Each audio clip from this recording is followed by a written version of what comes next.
नमस्कार दोस्तों, technical Autotech में आपका स्वागत है। दोस्तों, ये Maruti Suzuki Swift Dzire petrol के सीरीज़ 2010 मॉडल है और इसमें कस्टमर कंप्लेंट है कि गाड़ी स्टार्ट नहीं हो रही है। तो इस फॉल्ट को अपन ट्रेस करेंगे और फॉल्ट को क्लियर करेंगे। तो गाड़ी का एक बार इग्निशन स्विच ऑन करता हूँ मैं। ऑन किया, चेक लाइट आया, सिक्योरिटी लाइट आया, चला गया। और गाड़ी को एक बार मैं क्रैंक करता हूँ।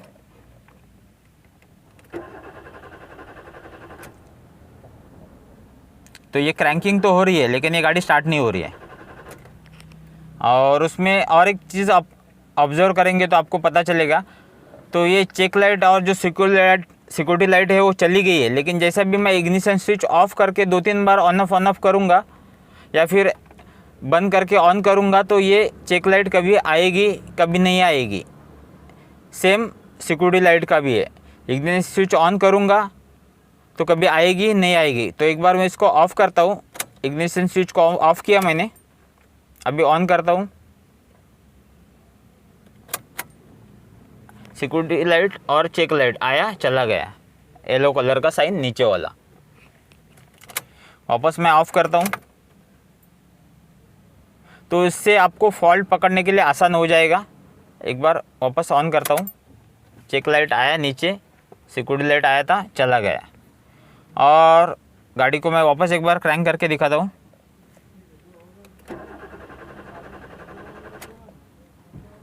गाड़ी स्टार्ट नहीं हो रही है। और इसको मैं 1-2 बार थोड़ा फास्ट करूँगा तो आपको पता चलेगा कि फॉल्ट कहाँ पे है, आपको उसका आइडिया भी आ जाएगा। मैं आपको इग्निशन स्विच ऑफ किया, मैंने ऑन किया, देखो चेक लाइट आया, चला गया। लेकिन अभी देखो ऑफ़ किया मैंने, ऑन किया, अभी देखो अभी चेक लाइट ही नहीं आ रही है। और बाई चांस आएगा भी ना तो भी लेट आएगी। तो ये आपको आधा फॉल्ट आपका ऐसा ही क्लियर हो जाता है कि आपको आइडिया आ जाता है कि फॉल्ट कहाँ पे है। वापस एक बार ऑफ़ करता हूँ मैं। आपको चेक लाइट यहाँ पे और यहाँ पे सिक्योरिटी लाइट पे ध्यान रखना है। ऑन किया, ये देखो चेक लाइट आया, सिक्योरिटी लाइट आया, चला गया। वापस एक बार ऑफ़ करता हूँ मैं, ऑन करता हूँ, आया गया। अभी देखते, आया गया। वापस देखते, अभी देखो आया ही नहीं, चेक लाइट भी नहीं आ रही, सिक्योरिटी लाइट भी नहीं आया। तो आपका आधा फॉल्ट ऐसा ही कंफर्म हो जाता है कि प्रॉब्लम कहाँ पे है। तो अपन सीधा फॉल्ट के ऊपर जाते हैं। तो उसके लिए मैं आपको एक बार एक्सट्रूल PS70 Pro के ऊपर उसको एक बार स्कैन करते हैं। तो उसका जो DLC कनेक्टर है, डाटा लिंक कनेक्टर, वहाँ पे मैंने OBD केबल लगा दिया और सीधा एक बार उसको स्कैन करते हैं। Diagnostic, India, Maruti, diagnostic, in Suzuki, new menu, Japanese market, engine.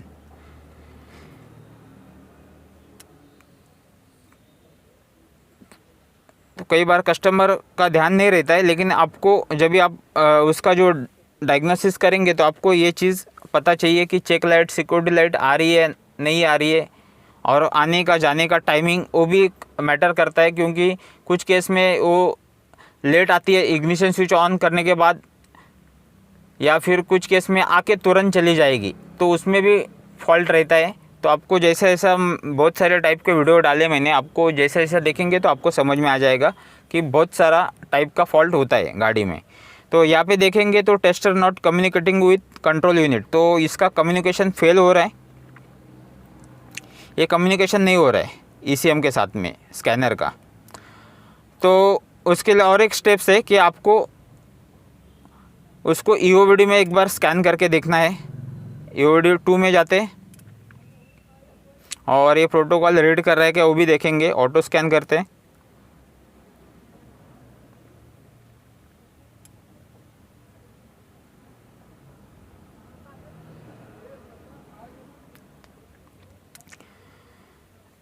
तो यहाँ पे जितना भी आ रहा है, या भी ISO 9141, तो ये सब जो प्रोटोकॉल है वो खुद डिटेक्ट करके वो ले लेता है स्कैनर कि इसका कौन सा प्रोटोकॉल इसको मैच हो रहा है।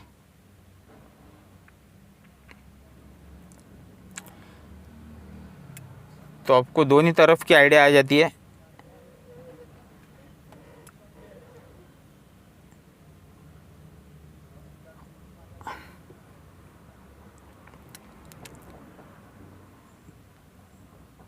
और इसमें एक चीज़ है कि ये अभी इसमें टाइम भी ज़्यादा लगा रहा है,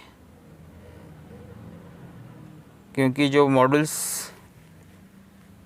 का जो कैन कम्युनिकेशन डिस्टर्ब रहेगा तो फिर वो लेट भी हो जाता है। तो यहाँ पे आया सीधा फेल टू कनेक्ट, तो इसका कम्युनिकेशन भी नहीं हो रहा है। ECM का यहाँ पे इंजन का अपन UOD में भी रीड कर सकते हैं, और कुछ कभी आपको स्कैनर में जल्दी काम करना है या फिर कोई जो कंपनी का गाड़ी है कौन सा वो आपको समझ में नहीं आ रहा है, तो आप डायरेक्ट UOD में इंजन को स्कैन कर सकते हैं। और उसमें थर्ड चीज़ एक ऑब्जर्व करेंगे तो उसका जो मारुति में वापस जाते हैं तो आप देखेंगे डायग्नोस्टिक में जाने के बाद इन सुजुकी न्यू मिनो में गए थे जापानीज़ मार्केट, तो अभी इंजन को स्कैन नहीं करेंगे, अपन दूसरा मॉड्यूल को स्कैन करके देखेंगे कि वो भी स्कैन हो रहा है कि नहीं। तो इसमें इलेक्ट्रॉनिक पावर स्टीयरिंग भी है, BCM भी है। तो आपको और एक चीज़ है कि आपको इंजन कम्युनिकेशन नहीं हो रहा है तो आपको भी आइडिया आ जाएगा कि उसके साथ में और भी मॉड्यूल कम्युनिकेशन नहीं हो रहे हैं या पर्टिकुलर वही मॉड्यूल कम्युनिकेशन नहीं हो रहा है, तो आपको वो भी फॉल्ट निकालने के लिए आसान हो जाता है। तो अपन दूसरा एक मॉड्यूल को रीड करके देखेंगे। अभी देखेंगे इलेक्ट्रॉनिक पावर स्टीयरिंग को रीड करके कि ये जो मॉड्यूल है उसकी जो स्कैनर के साथ बातचीत कर पा रहा है क्या नहीं। तो इसने पार्ट नंबर ले लिया है इसका EPS का मॉड्यूल का, और रीड ट्रबल कोड करेंगे तो यहाँ पे उसका फॉल्ट कोड भी आ गया, मतलब इंजन स्पीड सिग्नल का फॉल्ट है, मतलब इसके अंदर EPS रीड हो रहा है। तो अभी अपन क्या करेंगे, उसके अपन BCM भी चेक करेंगे एक बार कि बॉडी कंट्रोल मॉड्यूल भी रीड हो रहा है क्या।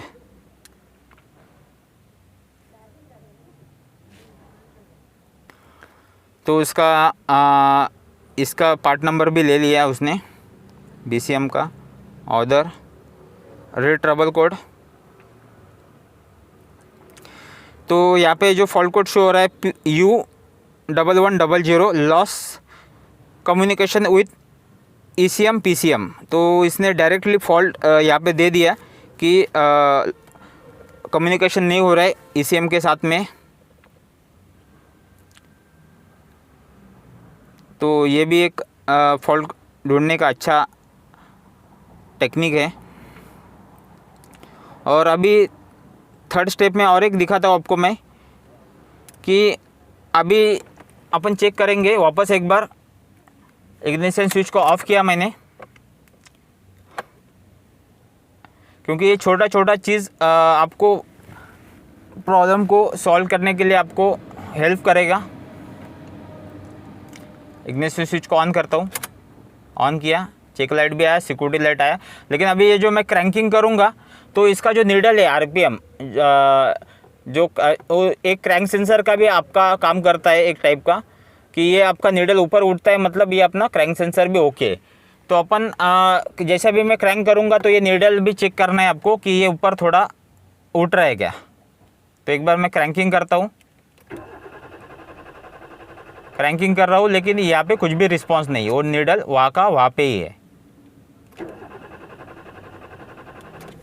और सीधा बाहर जाते हैं और अपन इग्निशन स्विच को ऑन ही रखेंगे, क्योंकि अभी उसका अपन फ्यूज़ और मेन रिले चेक करेंगे, उसके बाद आगे का स्टेप्स लेंगे। तो एक बार इग्निशन स्विच को ऑन करता हूँ मैं, ऑन ही रखेंगे इसको। K सीरीज़ इंजन है, पेट्रोल। तो एक बार अपन इसका सप्लाई चेक करेंगे। उसके लिए पहले मैं फ्यूज़ चेक करूँगा। फ्यूज़ ऑलरेडी मैंने चेक किया हुआ है, लेकिन फिर भी आपको मैं दिखाने की कोशिश करूँगा। यहाँ पे फ्यूज़ में सप्लाई आ रहा है सभी।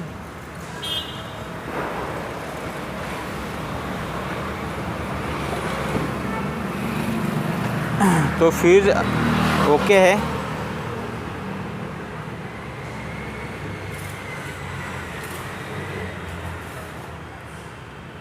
बड़ा भी फ्यूज़ दिखा है। तो अपन सीधा जाएंगे उसका जो FI मतलब जो मेन रिले है उसका अपन लोकेशन चेक करेंगे। तो यहाँ पे उसका FI जो मेन रिले है नीचे के लाइन से 3rd नंबर 1 2 3। तो इसको अपन एक बार चेक करते हैं। इसके अंदर एक डायरेक्ट मेन, एक इग्निशन का करंट और एक ग्राउंड। तो अपन एक बार 30 नंबर में देखते हैं कि डायरेक्ट करंट आ रहा है क्या। तो यहाँ पे आ रहा है और ये भी अपना इग्निशन स्विच ऑन है। तो अपन भी आ रहा है। तो दोनों करंट आ रहे हैं, एक इग्निशन स्विच और एक डायरेक्ट 30। और ग्राउंड आ रहा है क्या। तो ग्राउंड चेक करने के लिए जो ECM से जो ग्राउंड आएगा वो अपन इसमें चेक करेंगे। इग्निशन स्विच को ऑफ कर,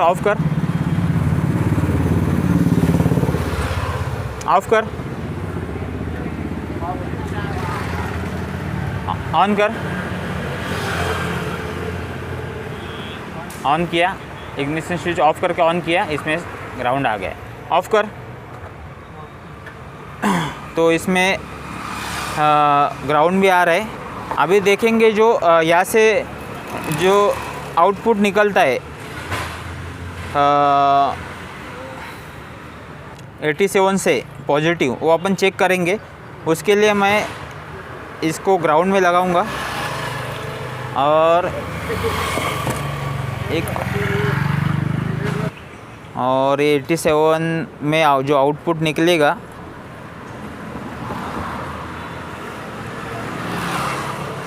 ,30 और 87 एक होके फिर 87 से आउटपुट निकलेगा और जाएगा ECM में। उसको भी अपन चेक करेंगे ये वो भी बराबर काम कर रहा है क्या। और उसका जो मेन रिले है ये ऑलरेडी मैंने चेंज किया हुआ है, दूसरा डाला है, फिर भी सेम प्रॉब्लम है। तो मैं मेन रिले अभी नहीं चेंज करूँगा क्योंकि वो मेन रिले का प्रॉब्लम है नहीं है। लगाया मैंने और अभी ग्राउंड रखा है। और अभी इग्निशन स्विच ऑन करते हैं और देखेंगे उसका स्टेटस की क्या है। तो आपको फॉल्ट पकड़ने के लिए भी आसान हो जाएगा। तो इग्निशन स्विच ऑन कर, ऑन किया, लाइट आया। यहाँ पे देखेंगे आया, आउटपुट निकल गया, ये जाएगा ECM में। तो अभी एक बार इसको ऑफ़ करते हैं। ऑफ़ कर, ऑफ़ किया तो ये तुरंत ऑफ़ हो गया। मैं अभी कैमरा में दोनों चीज़ कवर करना बहुत मुश्किल है, लेकिन मैं जैसा भी इग्निशन स्विच को ऑफ़ कर रहा हूँ ना तो यहाँ पे ये तुरंत बंद हो रहा है। इग्निशन स्विच ऑन कर, ऑन किया, आउटपुट निकला, ऑफ़ कर, ये तुरंत बंद हो गया। इसको तुरंत बंद नहीं होना चाहिए। इसको आपको एक 15 सेकंड के आसपास इसको रुकने के बाद, स्विच ऑफ होने के बाद भी ये जलना चाहिए 15 से 20 सेकंड के लिए। लेकिन ये तुरंत ऑफ रहे। वापस एक बार ऑन कर, इधर ऑन कर रहा है मेरा लड़का, कर, ऑन कर, ऑन किया, ऑफ़ कर, ऑन कर, ऑफ़ कर, ये तुरंत ऑफ हो रहा है। इसको तुरंत ऑफ नहीं होना चाहिए। तो मेन रिले ऑलरेडी मैंने डाला है और वायरिंग भी ओके है। तो उसके लिए अभी मैं इसको 87 को ऐसा ही रखूँगा और इसका मैं एक बार ECM डाल के देखता हूँ, इंजन कंट्रोल मॉड्यूल। और इसका भी अपन स्टेटस चेक करेंगे तो आपको एक आइडिया आ जाएगा कि फॉल्ट का जो ट्रबल शूटिंग है वो अपन ने ईज़िली कैसा किया। तो एक बार ये ECM को मैं चेंज करता हूँ और इसके लिए मैंने एक दूसरा ECM लाया हुआ है। तो ये अपन दूसरा ECM है, उसको अपन एक बार लगा के देखते हैं। और इसको मैंने ऑन टेबल कोडिंग कर दिया ऑलरेडी। तो इसको अपन डायरेक्ट लगा के देखेंगे क्योंकि वो कोडिंग का बहुत सारा वीडियो मैंने ऑलरेडी डाला हुआ है। तो कोडिंग का ऑलमोस्ट सेम प्रोसेस है, सेम वैसा ही होएगा K सीरीज़ का। पकड़ कैमरे को, इसको अपन सॉकेट को निकालते हैं। ये निकाल दिया मैंने। ये अभी दूसरा लगाएंगे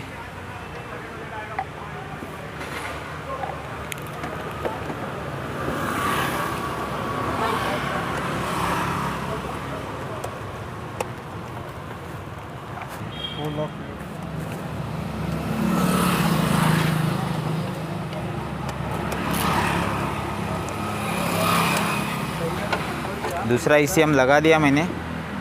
और ये है गाड़ी का। और अभी चेक करेंगे कि इसका जो सप्लाई है वो जैसे भी गाड़ी इग्निशन स्विच मैं ऑन करूँगा तो ये ऑन होएगा, आउटपुट इसका ECM में जाएगा वो। और जैसे मैं स्विच को ऑफ़ करूँगा तो ये 15 से 20 सेकंड के लिए ये रुकना चाहिए। तो आपको ट्राई करता हूँ मैं कि दोनों कैमरा में कवर हो जाए। इग्निशन स्विच को ऑन कर, ऑन 1 मिनट, हाँ ऑन कर, ऑन किया, ऑफ़ कर, अभी ऑफ़ किया, अभी ऑफ़ किया तो भी ये लाइट जल रहा है। अभी एक 15 सेकंड में आपका 15-20 सेकंड में आपका ये स्विच ऑफ कट ऑफ हो जाएगा ऑटोमेटिकली। ये देखो कट ऑफ हो गया। तो ये ECM के अंदर प्रॉब्लम है। तो आप यहाँ से भी कंफर्म कर सकते हैं, आपके एक्सपीरियंस के हिसाब से आपको आइडिया आ जाएगा कि उसको कैसा करने का। और जो पहले वाले में प्रॉब्लम था, जैसे मैं इग्निशन स्विच ऑफ करता था ये तुरंत बंद हो जाता था। और एक बार गाड़ी को अपन स्टार्ट करके देखते हैं। इग्निशन स्विच ऑन किया मैंने, ये देखो ये चेक लाइट है ना, आने के बाद रुक गया सिक्योरिटी लाइट। पहले मैं आता था ना तो ये तुरंत जाता था, उसको तुरंत जाना भी नहीं चाहिए। तो ये भी एक फॉल्ट पकड़ने का सिम्टम्स है, उससे अपन आइडिया लगा सकते हैं। अभी देखो ऑफ़ किया मैंने, ऑन किया, चेक लाइट आया, सिक्योरिटी लाइट आया, रुक गया। अभी मैं इसको क्रैंक करूँगा तो ये RPM हल्का उठेगा और अपनी गाड़ी स्टार्ट भी हो जाएगी। तो एक बार मैं गाड़ी को स्टार्ट करता हूँ। ये रुकना चाहिए और ये प्रॉपर काम कर रहा है। नीडल हल्का उठा और ये अपनी गाड़ी स्टार्ट हो गई। और अपन एक बार इसका इंजन भी रेड करके देखेंगे कि पहला जो कम्युनिकेशन फेल बता रहा था तो इसने पार्ट नंबर भी ले लिया। ओके करते, रेड ट्रबल कोड करेंगे तो नो ट्रबल कोड, मतलब ये अपना कम्युनिकेशन भी अपना जो प्रॉब्लम था वो सॉल्व हो गया। तो कम्युनिकेशन डिस्टर्ब ECM की वजह से हुआ था। ECM फॉल्टी था, इंटरनल ख़राब था, इसकी वजह से ये प्रॉब्लम आया था। तो उम्मीद करता हूँ कि आपको समझ में आ रहेगा। जय हिंद दोस्तों।